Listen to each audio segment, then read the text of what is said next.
Now 7 इस video में हम थेवेनिन्स थ्योरम का प्रॉब्लम सॉल्व कर रहे होंगे।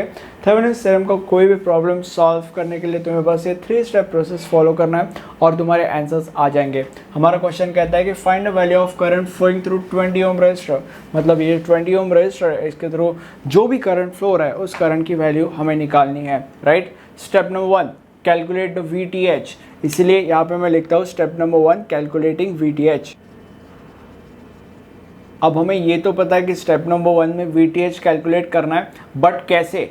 By replacing load resistance with VTH। जो लोड रेजिस्टेंस होता है वो हमेशा क्वेश्चन में ही दिया जाता है, तो 20 ओम जो है वो हमारा लोड रेजिस्टेंस है और इसीलिए हम उसको VTH से रिप्लेस कर देंगे, ठीक है।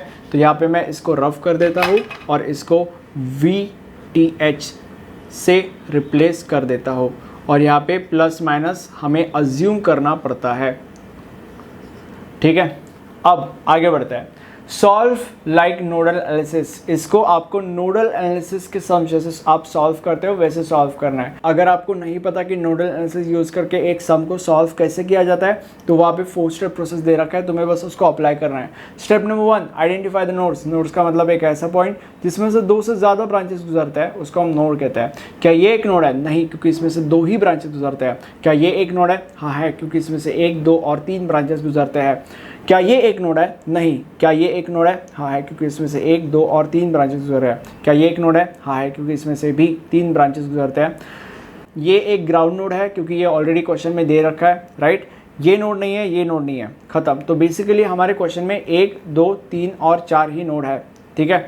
तो अब जितने भी नोड्स हैं सब नोड्स को नाम दे देंगे। इसको let's say node number VA बोलते हैं, इसको नोड नंबर VB बोलते हैं, मतलब बेसिकली इसको VA नाम देते हैं, इसको VB नाम देता है और इसको VC नाम देता है। और ये ग्राउंड नोड ऑलरेडी क्वेश्चन में दे रखा है, इसलिए ग्राउंड नोड इसको नाम दे देते हैं। और ग्राउंड नोड हमेशा 0 होता है अनलेस एंड अनटिल क्वेश्चन में उसका कुछ अलग वैल्यू नहीं दिया है। तो step number 2 identify equipotential nodes, मतलब अगर 2 नोड्स के बीच में कोई भी प्रकार का सोर्स प्रेजेंट नहीं है तो वो इक्विपोटेंशियल नोड्स कहलाते हैं। बट यहाँ पे हर 2 नोड्स के बीच में तुम्हें कोई ना कोई प्रकार का source, resistor source, voltage source, ampere source वगैरह कुछ ना कुछ दिख ही जाएगा। तो यहाँ पे इक्विपोटेंशियल नोड्स नहीं है, इसलिए स्टेप नंबर 2 को प्रैक्टिस करने की हमें जरूरत नहीं है। Step number 3 identify the ground node. यहाँ पे क्वेश्चन में ऑलरेडी ग्राउंड नोड दे रखा है, अगर नहीं दे रखा है तो तुमको कुछ ना कुछ ग्राउंड नोड अज्यूम करना पड़ता है, राइट।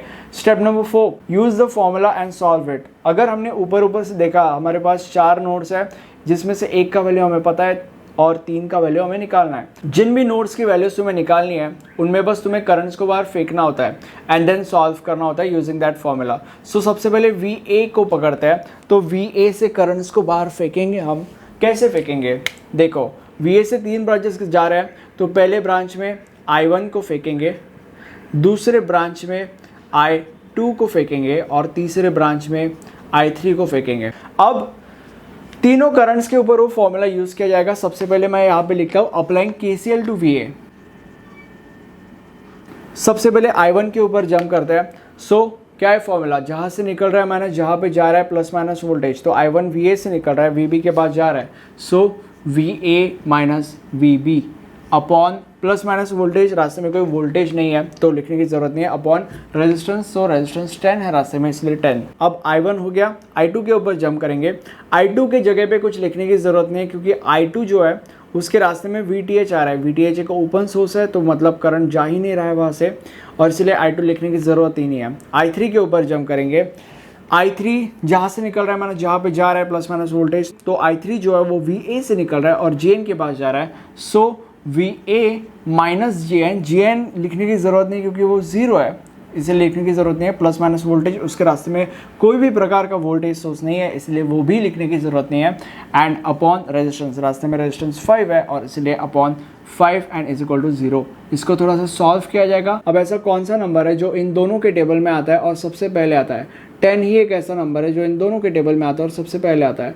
10 इंटू क्या is equal to 10, 10 into 1 is equal to 10 और इसलिए 1 से इन दोनों को मल्टीप्लाई किया जाएगा, that is VA minus VB। 5 into क्या is equal to 10, 5 into 2 is equal to 10 और इसलिए 2 के साथ इसको मल्टीप्लाई किया जाएगा, that is 2VA is equal to 0। 10 उधर जाएगा, 0 बन जाएगा। 1VA plus 2VA that is 3VA minus VB is equal to 0, ठीक है। ये हमारा इक्वेशन नंबर 1। अब VA का कार्यक्रम हो गया, VB और VC के ऊपर जंप करते हैं। नोडल एनालिसिस में जब ऐसा सिचुएशन होता है तो तुम्हें सुपर नोड एनालिसिस की मदद से उसको सॉल्व करना पड़ता है। मेरे नोडल एनालिसिस के वीडियोस अगर आप देखोगे तो तुम्हें सब कुछ समझ जाएगा, ठीक है। एनीवे, आगे बढ़ते हैं। सुपर नोड एनालिसिस के थ्रू कैसे इसको सॉल्व किया जाता है। देखो, अब इसका हमने एक इक्वेशन निकाल लिया, अब उसके बाद हमें 2 इक्वेशन वैसे भी VB और VC के लिए निकालनी है, तो सुपर नोड की मदद से हम करने वाले हैं। कैसे करेंगे, एक लाइन हमेशा अपने दिमाग में याद रखना, यूज एंड थ्रो, मतलब इसको यूज करके एक इक्वेशन लिखा जाएगा एंड देन इसको हम थ्रो कर देंगे एंड फिर एक इक्वेशन लिखा जाएगा। अब यहाँ पे मैं सबसे पहले लिखूंगा VB and VC forms a super node, writing voltage equation for super node.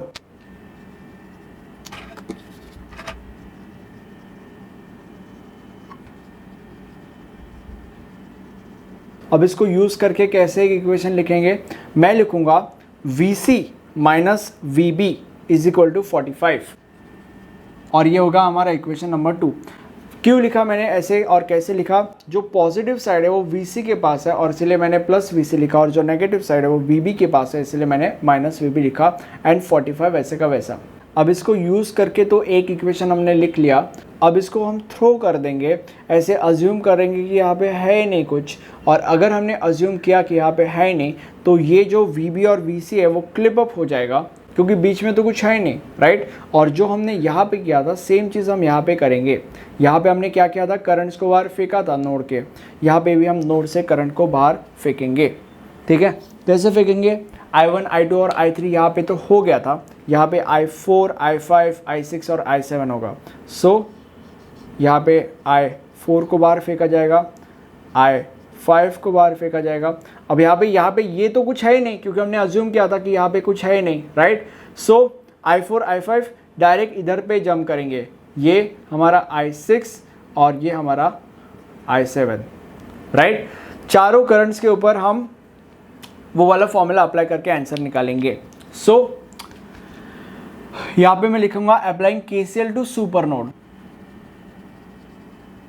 अब I4 के ऊपर जंप करते हैं। सबसे पहले क्या है फॉर्मूला, जहाँ से निकल रहा है माना जहाँ पे जा रहा है, I4 जो VB से निकल रहा है और GN के पास जा रहा है, सो VB माइनस GN लिखने की ज़रूरत नहीं क्योंकि 0 है उसका वैल्यू, प्लस माइनस वोल्टेज, यहाँ पे वोल्टेज है उसके रास्ते में इसलिए मैं लिखूंगा -20 क्यों लिखा, क्योंकि ये जो I4 है वो ऐसे प्लस से होकर के माइनस से होकर के आगे गया तो आखिरी में माइनस से होकर के आगे गया इसलिए -20 एंड अपॉन 5 क्योंकि अपॉन रेजिस्टेंस है, राइट। I5 के ऊपर जंप करेंगे, जहाँ से निकल रहा है माइनस जहाँ पे जा रहा है, VB से निकल रहा है VA के पास जा रहा है, सो VB minus VA plus minus voltage, क्या उसके रास्ते में वोल्टेज है क्या नहीं है लिखने की ज़रूरत नहीं है, एंड अपॉन 10 प्लस I4 हो गया, I5 हो गया, I6 के ऊपर जंप करेंगे, जहाँ से निकल रहा है माइनस जहाँ पे जा रहा है, VC से निकल रहा है GN के पास जा रहा है, सो VC माइनस GN लिखने की ज़रूरत है क्योंकि उसका वैल्यू 0 ही है, एंड प्लस माइनस वोल्टेज -120 क्योंकि जो I6 है वो प्लस से होकर के माइनस से होकर के आगे गया तो आखिर में माइनस से होकर के आगे गया इसलिए -120 अपॉन रेजिस्टेंस तो अपॉन 15 उसके रास्ते में क्योंकि 15 है, ठीक है। I7 लिखने की ज़रूरत नहीं क्योंकि उसके रास्ते में VTH है और VTH ओपन है तो करंट फ्लो ही नहीं हो रहा है तो लिखने की ज़रूरत नहीं है, तो यहाँ तक ही आएगा एंड इज इक्वल टू 0। अब इसको सॉल्व करेंगे, ऐसा कौन सा नंबर है जो इन तीनों नंबर्स के टेबल में आता है और सबसे पहले आता है, सो 30 एक ऐसा नंबर है जो इन तीनों नंबर्स के टेबल में आता है और सबसे पहले आता है।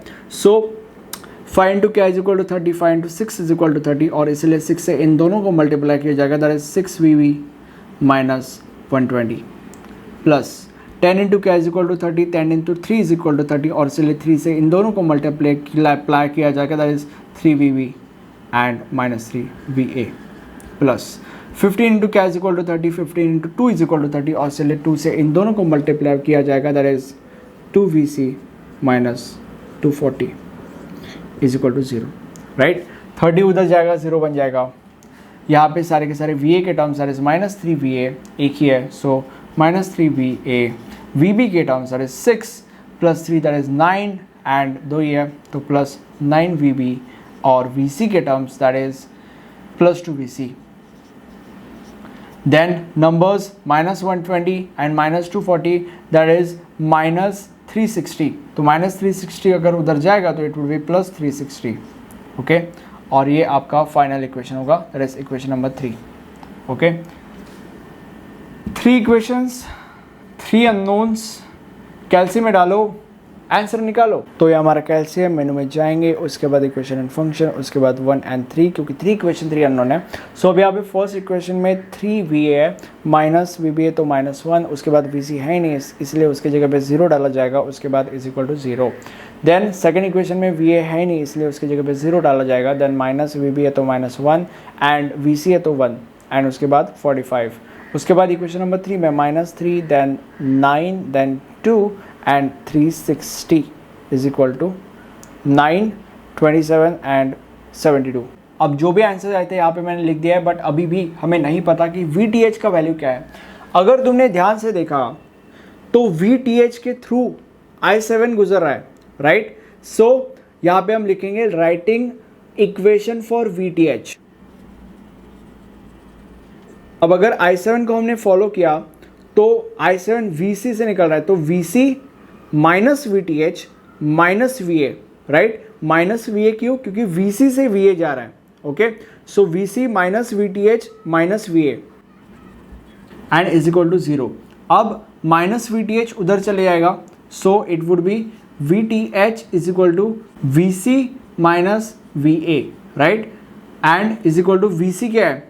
VC इज 72 माइनस VA 9, तो 72 minus 9 is equal to 63 volts, right. अब तुम में से काफ़ी लोग बोलेंगे कि अगर VTH से I7 गुजर रहा है तो VTH से I2 भी तो गुजर रहा है। तो अगर VTH से I2 गुजर रहा है तो सेम चीज़ यहाँ पे अप्लाई होगी, that is VA plus VTH minus VC, क्योंकि VA से VC जा रहा है। तो अगर VA plus VTH minus VC करके देखते हैं, VA plus VTH minus VC is equal to 0, right. So अभी VTH is equal to VC minus VA। So VC minus VA क्या आता है? सेम ही हो गया ना, 72 माइनस 9, तो वही आंसर आएगा, ओके। तो कुछ भी करो, वन एंड द सेम है। अब यहाँ पे हमारा स्टेप नंबर 1 खत्म हो चुका है, क्योंकि हमारा VTH का वैल्यू हमें मिल चुका है। अब स्टेप नंबर 2 के ऊपर जंप करेंगे, विच इज कैलकुलेटिंग RTH। कैसे कैलकुलेट करेंगे? वोल्टेज सोर्स को शॉर्ट सर्किट कर देंगे और करंट सोर्स को ओपन सर्किट करेंगे, एंड देन जो भी आता है रिप्लेस करने के बाद उसको हम सीरीज पैरेलल की मदद से सॉल्व करेंगे। अब मैं क्या करता हूँ, यहाँ तक रफ कर देता हूँ स्टेप 3 तक, क्योंकि हमारे पास स्पेस नहीं है, एंड देन हम आगे कंटिन्यू करेंगे। स्टेप नंबर 2, हमने सारे के सारे वोल्टेज सोर्सेज को शॉर्ट सर्किट कर दिया है। आप इसको और इसको या इसको और इसको कंपेयर कर सकते हैं। सारे के सारे वोल्टेज सोर्सेज शॉर्ट सर्किट हो गया और VTH की जगह पे हमने RTH को लिख लिया है। अब इसको हम सीरीज एंड पैरेलल के मेथड से सॉल्व करेंगे। नॉर्मली अगर आप एक सीरीज एंड पैरेलल का प्रॉब्लम सॉल्व कर रहे होते हो तो तुम्हें बहुत ही ज़्यादा आसानी से पता चल जाता है कि कौन सा रेजिस्टर सीरीज में और कौन सा रेजिस्टर पैरेलल में। बट यहाँ पे तुम्हें बहुत ही ज़्यादा आसानी से या एटलीस्ट आसानी से भी नहीं पता लग रहा है कि कौन सा रेजिस्टर सीरीज में है और कौन सा रेजिस्टर पैरेलल में, राइट। ऐसे सिचुएशन में तुम्हें क्वेश्चन को रीअरेंज करना पड़ता है और फिर सॉल्व करना पड़ता है। तो इसको हम रीअरेंज करेंगे। अब उसके लिए सबसे पहले हमें नोड्स को आइडेंटिफाई करना पड़ता है। नोड्स मतलब एक ऐसा पॉइंट जिसमें से 2 से ज़्यादा ब्रांचेस गुजर रहे होता है। सो ये एक नोड है, ये नोड नहीं है, ये नोड है, ये नोड नहीं है, ये नोड है और बाकी नोड नहीं है। तो बेसिकली हमारे पास 1, 2, 3 और 4 नोड्स है। चारों नोड्स को नाम दे देंगे हम लोग। इसको 1 नाम दे देते हैं, इसको 2 नाम दे देते हैं, इसको 3 नाम दे देते हैं और इसको 4 नाम दे देते हैं, राइट। नाम देने के बाद इसको हमें रीअरेंज करना है। कैसे करेंगे? यहाँ पे देखो A और B है यहाँ पे RTH, तो इसका मतलब यह है कि जो भी खिचड़ी हम पकाने वाले हैं वो A और B के बीच में पकाने वाला है। मतलब यहाँ पे हम A लिखेंगे और यहाँ पे हम B लिखेंगे। जो भी खिचड़ी पकाएंगे इसके बीच में पकाएंगे, ठीक है। अब A जो है वो 3 के साथ कनेक्टेड है, इसलिए A के बाजू में मैं लिखता हूँ 3। B जो है वो 1 के साथ कनेक्टेड है, इसलिए B के बाजू में मैं लिखता हूँ 1। अब एक चीज़ हमेशा अपने दिमाग में रखना है, अगर तुम्हें 2 इक्विपोटेंशियल नोड्स मिलते हैं, इक्विपोटेंशियल नोड्स मतलब 2 नोड्स के बीच में अगर कोई भी प्रकार का सोर्स प्रेजेंट नहीं है तो वो इक्विपोटेंशियल नोड्स बन जाते हैं। जैसे कि फॉर एग्जांपल ये 2 और 3 इक्विपोटेंशियल नोड्स है। जब तुम ऐसे नोड्स के साथ कम अक्रॉस करते हो, तुम्हें उन 2 नोड्स के लिए अलग अलग पॉइंट्स लिखने की जरूरत नहीं है, तुम्हें उन दोनों नोड्स को एक ही पॉइंट के अंदर लिखना है। For example 2 and 3 are the equipotential nodes, तो 2 and 3 के लिए एक ही पॉइंट लिखा जाएगा। ठीक है, अब आगे बढ़ते हैं। अब यहाँ पे 4 ही एक नोड बचा है, सो 1 जो है वो 4 के साथ कनेक्टेड है, इसलिए यहाँ पे हम 4 लिखेंगे। अब इसको रीअरेंज करना चालू कर देंगे। A जो है वो 3 के साथ कनेक्टेड है, तो यहाँ पे हम एक ऐसा लाइन बना देंगे। देन B जो है वो 1 के साथ कनेक्टेड है, तो यहाँ पे ऐसा एक लाइन बनाया जाएगा। अब 1 जो है वो 4 के साथ कनेक्टेड है और बीच में रेजिस्टेंस है, सो और रेजिस्टेंस 5 है, सो यहाँ पे 5 लिखा जाएगा। देन 4 जो है वो 2 के साथ कनेक्टेड है और बीच में 5 रेजिस्टेंस है। 4 जो है वो 2 के साथ कनेक्टेड है और बीच में 5 रेजिस्टेंस है, सो यहाँ पे 5, राइट। देन 3 जो है वो 4 के साथ कनेक्टेड है, बीच में 15 रेजिस्टेंस है, तो 3 जो है उसको हम 4 के साथ कनेक्ट करेंगे और बीच में रेजिस्टेंस 15 डालेंगे, राइट। देन 2 जो है वो 1 के साथ कनेक्टेड है और बीच में 10 है, राइट। तो 2 को 1 के साथ कनेक्ट कर दिया जाएगा और बीच में रेजिस्टेंस रहेगा 10, ओके। और तो कुछ नहीं है, 4 रेजिस्टेंस है, यहाँ पे हमने 4 रेजिस्टेंस कर लिए हैं और यहाँ पे हमें पता चलता है कि ये सम हो चुका है रीअरेंज करना। अब इसको हम सॉल्व करेंगे। अब यहाँ पे हमें इजीली पता चल जा रहा है कि ये दो पैरेलल में है, राइट। तो सबसे पहले हम इसको सॉल्व करेंगे। जब दो रेजिस्टेंस पैरेलल में होता है तो कैसे सॉल्व करते हैं? मल्टीप्लिकेशन अपॉन एडिशन करके, तो 15 इंटू 5 अपॉन 15 प्लस 5 करेंगे। अब अगर 15 इंटू 5 अपॉन 15 प्लस 5 किया तो आंसर 3.75 आता है। जो भी आंसर आता है वो इसके जगह पे रिप्लेस कर दिया जाएगा, बाकी सब बिल्कुल वैसे का वैसा, ठीक है। अब यहाँ पे हमें इजीली दिखाई दे रहा है कि ये दो सीरीज में है। जब दो रेजिस्टेंस सीरीज में होता है तो कैसे सॉल्व किया जाता है? उनका एडिशन करके। तो ये B और यहाँ पे 10 और 3.75 प्लस 5 इज इक्वल टू 8.75।